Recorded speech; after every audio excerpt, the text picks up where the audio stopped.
नमस्कार दोस्तों, आज की ऑडियो बुक में हम बात करेंगे भारत के महान क्रांतिकारी भगत सिंह की एक बेहद प्रेरणादायक रचना के बारे में, जिसका नाम है मैं नास्तिक क्यों हूँ। यह निबंध भगत सिंह ने 1930 में लाहौर सेंट्रल जेल में लिखा था, जब वे सिर्फ 23 साल के थे।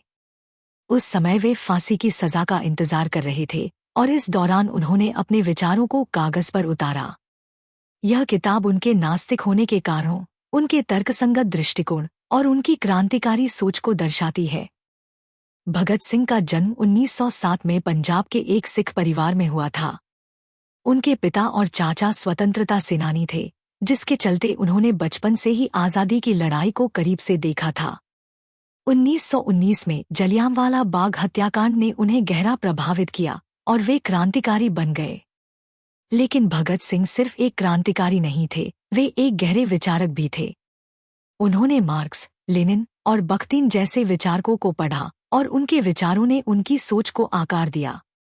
यह निबंध तब लिखा गया जब जेल में उनके एक साथी ने उनसे पूछा कि वे भगवान में विश्वास क्यों नहीं करते। भगत सिंह ने जवाब में यह निबंध लिखा, जिसमें उन्होंने अपनी नास्तिकता के पीछे के कारणों को विस्तार से बताया।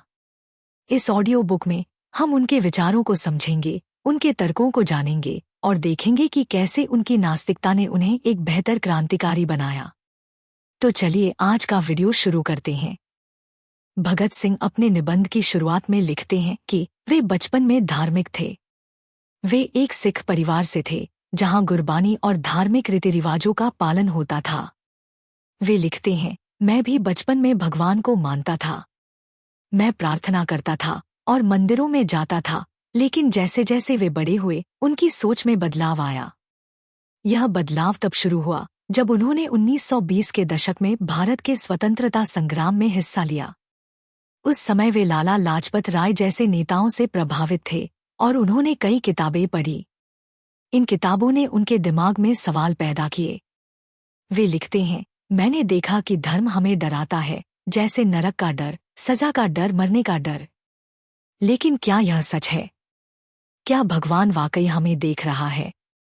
भगत सिंह बताते हैं कि 1926 में जब वे नेशनल कॉलेज लाहौर में पढ़ रहे थे, तब उन्होंने बख्तिन की किताब why I am an atheist पढ़ी। इस किताब ने उनके विचारों को और पक्का किया।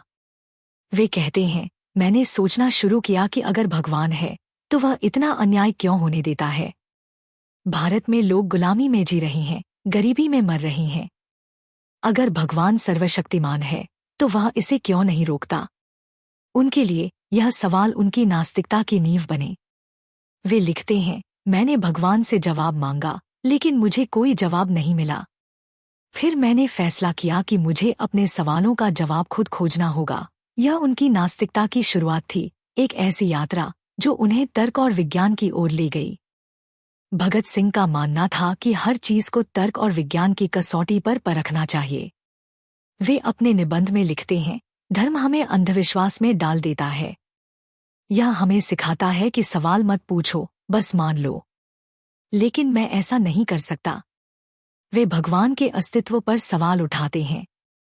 वे कहते हैं, लोग कहते हैं कि भगवान ने दुनिया बनाई। लेकिन अगर भगवान ने दुनिया बनाई तो भगवान को किसने बनाया? यह सवाल अनंत तक जाता है और इसका कोई जवाब नहीं है। उनके लिए यह तर्कसंगत नहीं था कि एक सर्वशक्तिमान शक्ति बिना किसी सबूत के मौजूद हो। वे एक और तर्क देते हैं, दुख और अन्याय का सवाल। वे लिखते हैं, अगर भगवान अच्छा है तो वह दुख क्यों होने देता है? अगर वह शक्तिशाली है तो वह इसे क्यों नहीं रोकता? और अगर वह इसे रोकना नहीं चाहता तो वह अच्छा कैसे हो सकता है? यह सवाल उनके लिए भगवान के विचार को खारिज करने का आधार बना। भगत सिंह विज्ञान पर बहुत भरोसा करते थे। वे कहते हैं, विज्ञान हमें सिखाता है कि प्रकृति के नियम हर जगह एक समान हैं।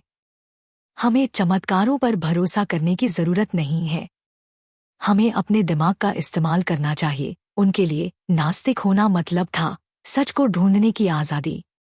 वे लिखते हैं, मैं नास्तिक हूं क्योंकि मैं स्वतंत्र हूं। मैं किसी अदृश्य शक्ति पर भरोसा नहीं करता, बल्कि अपनी मेहनत और बुद्धि पर विश्वास करता हूं। भगत सिंह की नास्तिकता ने उन्हें एक बेहतर क्रांतिकारी बनाया।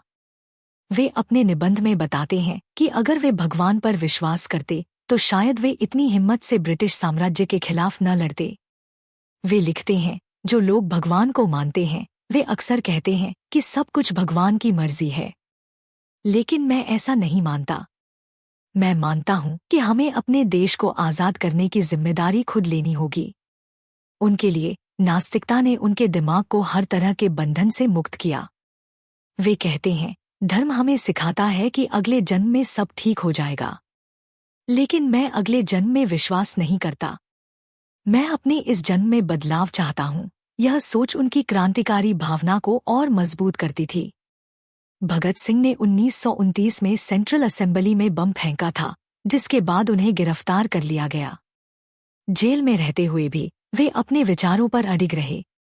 वे लिखते हैं, मैंने अपने जीवन में कभी भगवान की प्रार्थना नहीं की, क्योंकि मुझे पता है कि बदलाव लाने की शक्ति मेरे अंदर है। उनकी नास्तिकता ने उन्हें यह सिखाया कि हमें अपने भाग्य को खुद लिखना है, न कि किसी अलौकिक शक्ति पर निर्भर रहना है।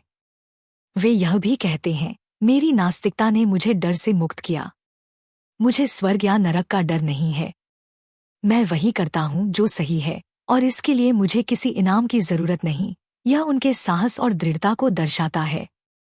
इस किताब का सबसे प्रेरणादायक हिस्सा है भगत सिंह का मौत के प्रति नजरिया। वे लिखते हैं, मैं मौत से नहीं डरता। एक नास्तिक के लिए मौत जीवन का एक स्वाभाविक हिस्सा है। यह कोई सजा या इनाम नहीं है। जब उन्हें फांसी की सजा सुनाई गई तब भी वे हिम्मत से भरे हुए थे। वे कहते हैं, मैं हंसते हंसते फांसी पर चढ़ूंगा, क्योंकि मुझे पता है कि मैंने सच के लिए जिया। मैंने अपने देश के लिए लड़ाई लड़ी और मैंने अपने विचारों को कभी नहीं छुपाया। यह उनके अदम्य साहस को दिखाता है।